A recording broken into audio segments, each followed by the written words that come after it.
rolled up on me in front of the whole block. Don't care if he's your boy. I gotta represent. Get in the car, Scrap. What's up, YouTube and Power fans? It's your boy Nino, and I'm back with another Power video. In my previous video, I stated that if I were Kanan, I'll start making Symphony my ally so that I can cover up my flaws. Just as I predicted, Kanan seemed to be making that move to becoming allies with his mother's boyfriend. And not only that, but Kanan seemed to be giving Basket the green light to go out with his mother. You really like my mom. I do. That's cool. And in episode 5, we have seen him using Basket to clean up his mess instead of calling any of his uncles or even his mother. Now that is a smart move from Kanan, but again, this will end up creating misunderstanding between Rak and Symphony some way somehow. If time allows me, I'll tell you why. In this video, I will start with the main topic of why Scrappy switched side and joined Unique's camp.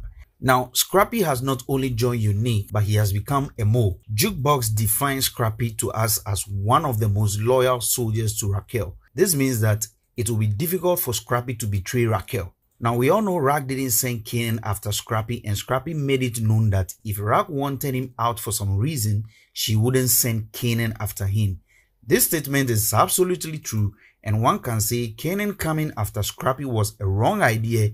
He shouldn't have done that, but this happens to be the key to the successful plan of Rak making Scrappy a mole in Nick's camp. I'll tell you why. Now, during the brawl between Kanan and Scrappy, one of Nick's guys saw the incident and how Scrappy and Kanan got arrested at the end. This scene where Nick's guy saw Scrappy pushed into the police car alone is enough ticket for Scrappy into Nick's world, because any story Scrappy will cook up will be legit. Now, how did Scrappy become a mole? When Scrappy was released at the police station later that night, Rak met him walking alone and wondering why. Now, the sight of Rak makes Scrappy thought she knew he hit her son, so he panicked and told her Kanan came at him, so he has to represent regardless that he is her son. As confused as Rak was for a minute, she asked him to get in the car. Now, this is where the whole plan went down. We never saw Scrappy and Rak discuss anything, which was intentional of the writers because they want to keep that part of the puzzle from we the audience. The next thing we saw was Scrappy joining forces with Nick, talking about how he's so down with Raquel for mistreating him. Now earlier, Raquel told her brothers they need to go offense. They are not going to go to war, but they will not lay down either.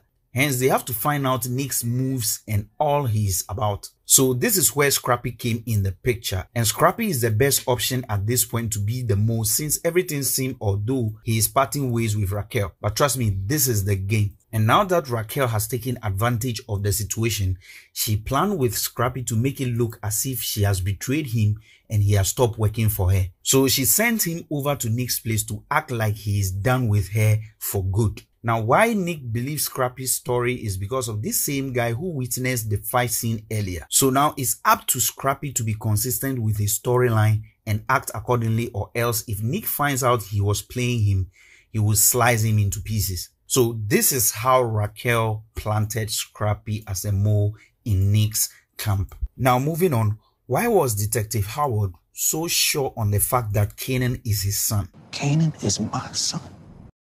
It's not only the calculation of the period DEFCON went inside and how long he stayed inside, but I strongly believe that the detective used the blood tissue Kanan left on his table to run a DNA test, which came out positive.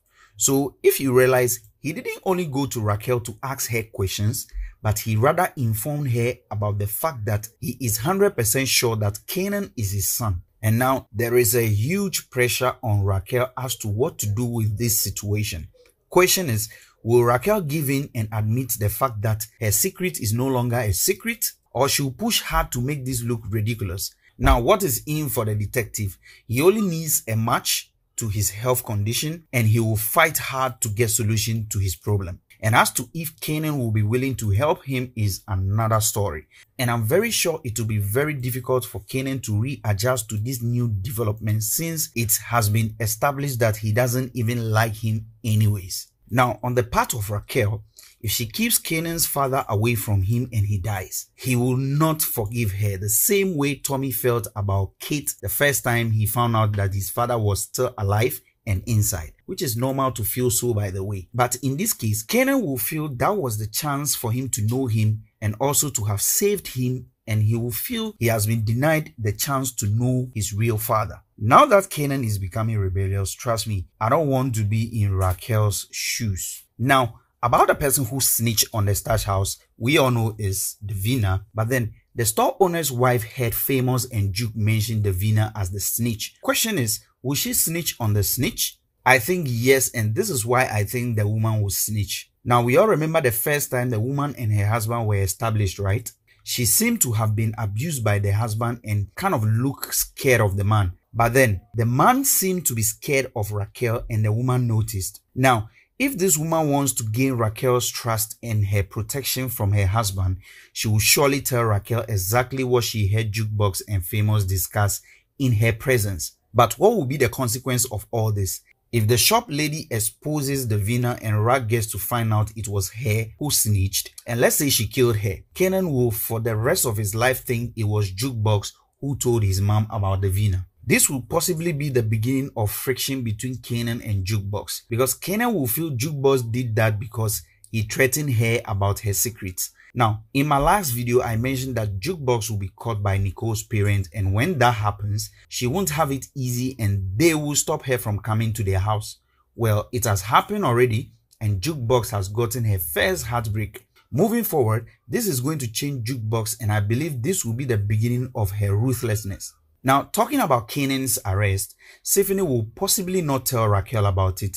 When she finds out he knew, she'll be upset and that he's been lying to her. What Stephanie can possibly say is, not telling you I bail your son out is not the same as lying to you. And the police arrest is not secret either. And that he just didn't tell her because he didn't want to come between she and her son. Like she stated to him from the beginning, nobody comes between Canaan and I. But trust me, a lot is going to happen in coming episode. But I hope Canaan will not fuck Raquel's plans up by using Scrappy as a mole. If Canaan is not informed about the move of making Scrappy a mole in Nick's camp, and he finds out that Scrappy is working with Nick, Canaan might foolishly want to take Scrappy out just like he did to Buck 20. So for this Scrappy and Raquel plan to work, Canaan needs to be aware and back off, else he will end up killing Scrappy thinking he was really a snitch on his mom's side. Now, what do you think? What are your thoughts? Leave your comments and your thoughts. If you like this video,